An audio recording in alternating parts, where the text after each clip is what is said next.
Now let's take a look at the range, and it's a similar process as getting the domain. The only difference is that this time we're going to be reading or scanning the graph from bottom to top. So let's begin. So here I begin scanning this graph, and you can see that we encounter a lower bound here at -2. Since we're looking at the range, we are now going to cut the lower bound with horizontal lines. So here we're going to use a solid line because we had a closed circle. So -2 is the lower bound. So now we have to keep on scanning the graph, moving upwards in hopes of finding an upper bound. So here at 5, we see that the graph still keeps on extending, so we have to keep going up. And you see that it looks like the representation of this graph ends at 7. So now the representation may end, but again, the implication is that this is going to keep on extending forever. And as this graph keeps on extending forever, you can see that these x values are going to get larger to the point that they will approach positive infinity. So here just to wrap some sense on in my brain, I'm just gonna imagine bounding this with a dotted line, but because I have an arrow here, my bound is gonna be represented by infinity. So now my range here will be -2 comma positive infinity, and the bracket comes from the fact that this was a closed dot, and the infinity comes from the fact that infinity is not a number, so we have to use a set of parentheses. Alright, let's take a look at this one now. So here, again, since we're looking at the range, we gotta look at the y-axis and scan the graph bottom to top.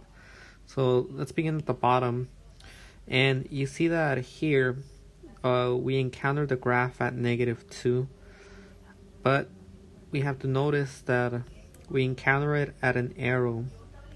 So every time we have an arrow, we're gonna use a dotted line here, and the arrow is telling us that we're gonna have infinity instead of 2, we're gonna use infinity because of this arrow here. Now we have to analyze the arrow in order to decide if this is going to be positive or negative.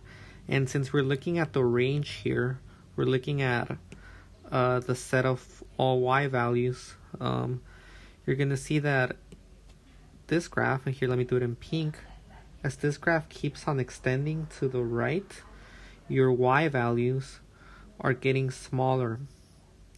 They're getting smaller and smaller to the point that they will reach negative infinity. So here we just have to be cautious that this is actually negative infinity. Alright, so now let's try and find the upper bound. So as we keep on going up, we find success here at +6 with an open circle, so we do another dashed line. So the range will be from negative infinity parentheses to +6 in parentheses. So let's finish it off with this example here, which is a unique one. Well, maybe not too unique, but here let's see if we can find the range. So the range, we got to look at the y values. So we have to begin scanning the graph from bottom to top. However, something that pops out is that we have an arrow on the left and we have an arrow on the right. So here we're going to have a lower bound of here negative infinity, and here we're going to have an upper bound of positive infinity. So we can say that the range is the set of all real numbers. Or you can also write this. You can write it like this as well. Negative infinity to positive infinity. Either one would be acceptable.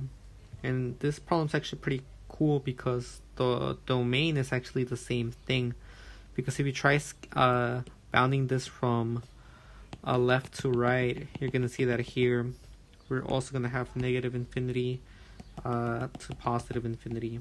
So the domain is actually the same thing, negative infinity to positive infinity.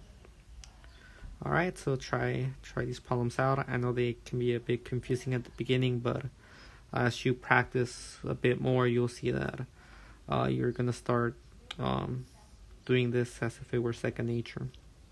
So go ahead and practice, please.